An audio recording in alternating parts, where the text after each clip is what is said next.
चलो। जी अस्सलाम वालेकुम। आज का हमारा टॉपिक है 4 स्ट्रोक पेट्रोल इंजन। और प्रीवियसली मैंने वीडियो में बताया था कि 4 स्ट्रोक डीजल इंजन क्या है। तो 4 स्ट्रोक डीजल इंजन और 4 स्ट्रोक पेट्रोल इंजन में मेन डिफरेंस तो सबसे पहले होगा कि इसके ऊपर अगर आप देखें तो ये हमारे पास है स्पार्क प्लग। इसे स्पार्क प्लग बोलते हैं क्योंकि हमारे पास जो पेट्रोल इंजन है उसकी कंप्रेशन रेशियो बड़ी कम होती है। सही है, तो कंप्रेशन रेशियो कम होने की वजह से उसको कंप्रेस करके जलाया नहीं जा सकता।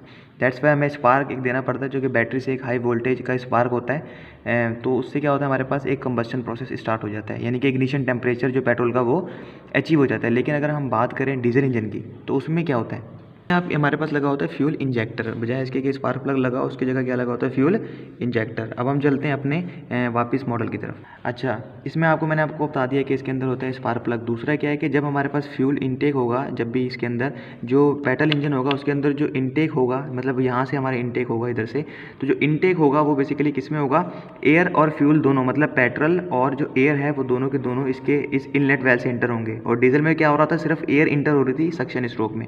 दूसरा मेन फ़र्क ये हो गया। अच्छा, अब अगर हम बात करें कि एयर फ्यूल मिक्सचर तो इसके अंदर इंटर हो रहा है, अब वो एयर फ्यूल मिक्सचर कौन प्रिपेयर करके दे रहा है, वो हमारे पास दे रहा है कार्बोरेटर। इसका मतलब ये है कि जो डीजल इंजन है उसमें कार्बोरेटर नहीं होगा, जो पेट्रोल इंजन है उसमें कार्बोरेटर होगा। क्योंकि हमने पेट्रोल इंजन के अंदर इनलेट यानी सक्शन स्ट्रोक में एयर और फ्यूल दोनों, मतलब एयर और फ्यूल मतलब पेट्रोल, एयर और पेट्रोल दोनों को इनलेट में भेजना है, तो उसका एक मिक्सचर तैयार करना पड़ेगा। तैयार क्यों करना पड़ेगा, क्योंकि बाज़ों का आप हाई स्पीड पे चला रहे होते हो गाड़ी, बाज़ों का आप लो स्पीड पे चला रहे होते हो।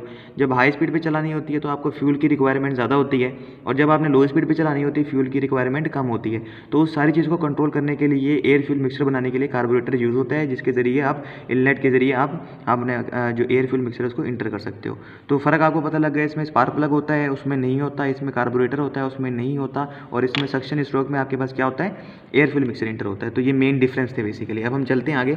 तो अब ये देखिए आपके पास इनलेट स्ट्रोक हो रहा है, मतलब आपका पिस्टन टॉप डेड सेंटर से बॉटम डेड सेंटर की तरफ आ रहा है।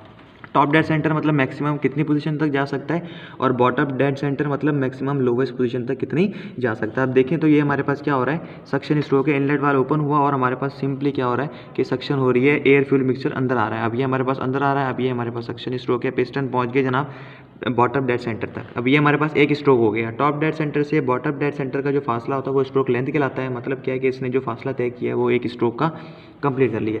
अब हम नेक्स्ट स्ट्रोक में चलते हैं, तो हमारे पास नेक्स्ट स्ट्रोक है कंप्रेशन स्ट्रोक। कंप्रेशन स्ट्रोक में जो एयर फ्यूल मिक्सर आ गया उसको हम कंप्रेस करेंगे। कंप्रेस करने का क्या फ़ायदा है कि इसके अंदर जो होगा वो प्रेशर और टेम्परेचर बढ़ेगा, जिससे क्या होगा, क्योंकि हमने इसके अंदर नेक्स्ट प्रोसेस में इसको जलाना है, तो जलाने के लिए हमें ज़्यादा प्रेशर और ज़्यादा टेम्परेचर चाहिए।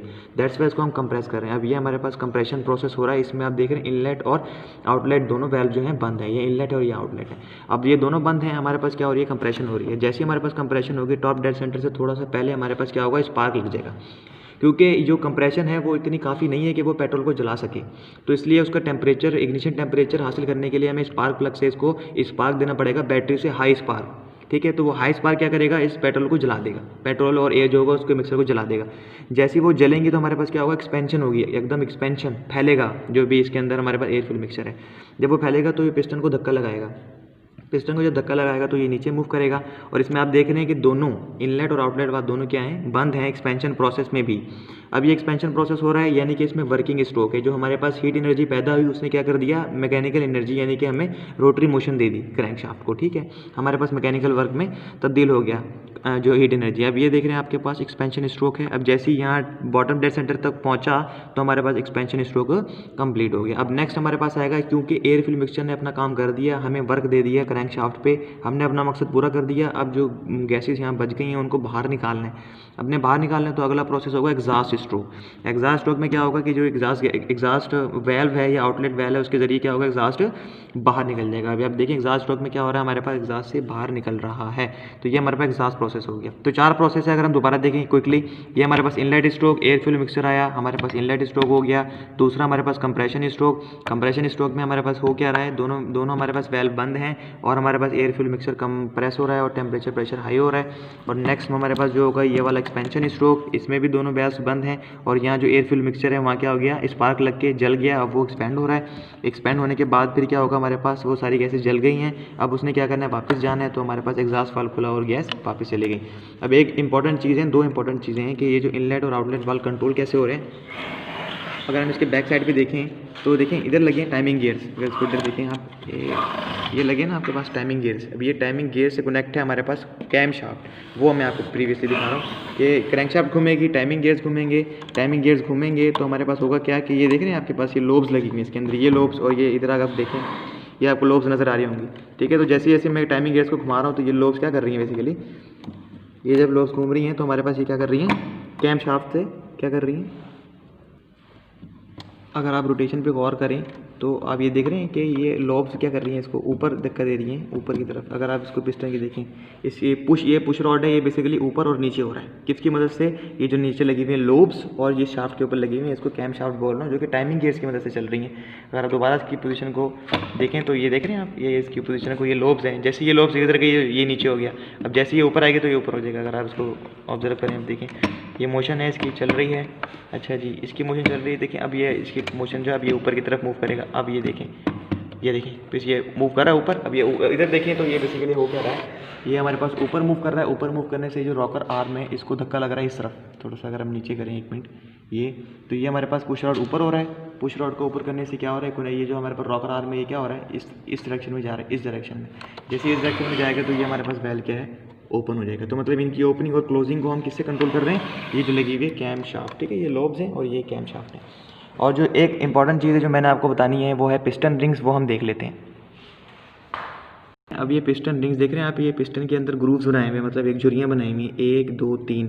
अब इनका काम क्या होता है बेसिकली, अब आप देखते हैं जब यहाँ हमारे पास गैसेस जब जलती हैं तो वो हो ये भी तो हो सकता है ना, क्योंकि इसके दरमियान थोड़ी सी क्लियरेंस है सिलेंडर के अंदर और इस पिस्टन के अंदर, तो गैसेस जो है नीचे भी तो जा सकती है ना। उनको नीचे से रोकने के लिए एयर टाइट सीलिंग के लिए हमारे पास यहाँ सबसे ऊपर एक रिंग लगती है, पिस्टन रिंग, जो इस ग्रूव के अंदर फिट हो जाती है, ठीक है। उसका काम क्या होता है, एयर टाइट जो है वो क्या करती है, लीकेज से बचाती है, एयर टाइट सीलिंग प्रोवाइड करती है, ठीक है। तो और जो हमारे पास नीचे वाली ये होती है, सबसे नीचे वाली वो होती है ऑयल रिंग। मतलब क्या है, जब हमारे पास लुब्रिकेशन होती है तो हमारे पास जब पिस्टन के और सिलेंडर के अंदर जब लुब्रिकेशन ऑयल आता है तो ये क्या करती है, ऑयल को कंट्रोल करती है कि ज़्यादा ऑयल ना चला जाए और वो इधर इसके अंदर ना चले जाए, इसके अंदर हमारे पास जो सिलेंडर है इसके अंदर ना चले जाए, और वो अंदर चला गया तो फिर क्या होगा, हमारे पास कंबस्शन प्रोसेस सही नहीं होगा, ठीक है। हमारे पास जो कार्बन है वो डिपॉजिट होना शुरू हो जाएंगे। तो इसलिए लुब्रिकेशन ऑयल को हमने रोकना होता है। तो लुब्रिकेशन ऑयल एक्सेस अमाउंट में, ज़्यादा अमाउंट में ना चले जाए। जैसे एक वाइपर का काम होता है कि ज़्यादा पानी हो तो वाइपर आप करते हैं तो वो बिल्कुल एक लेवल पे आ जाता है, तो ये वाइपर का काम करेगी। जितना ऑयल चाहिए होगा लुब्रिकेशन के लिए उतना ही जाएगा और बाकी सारा इसके पीछे वापस आके इधर लुब्रिकेशन यहाँ जमा हो जाएगा। और जो हमारी जो मिड वाली है, ये वाली, इस रिंग का काम क्या होता है, ये ऊपर वाली जो टाइट सीलिंग प्रोवाइड करती है, टाइट, उसकी मदद करता है। मतलब अगर यहाँ से कंबस्टन गैसें जो जली, अगर वो इस रिंग से नीचे चली गई तो ये वाली रिंग उसको रोक लेगी, उसकी मदद फराहम करती है। दूसरा क्या है कि ये ऑयल रिंग को भी मदद फराहम करती है। ऑयल रिंग बेसिकली क्या करती है, एक्सेस अमाउंट में ऑयल को भेजने से रोकती है। अगर चला भी जाए तो फिर ये इसको क्या करेगी, वाइपर करेगी, मतलब क्या है, उस एक्सेस ऑयल को कंट्रोल करेगी। तो जो मिड वाली रिंग है वो ऊपर वाले की भी मदद करती है और नीचे वाले की भी मदद करती है। ऊपर वाले को टॉप कंप्रेशन रिंग कहते हैं, ये इंटरमीडिएट कंप्रेशन रिंग है, और ये हमारे पास कौन सी, ऑयल रिंग है। तो ये हमारे पास आज का टॉपिक था।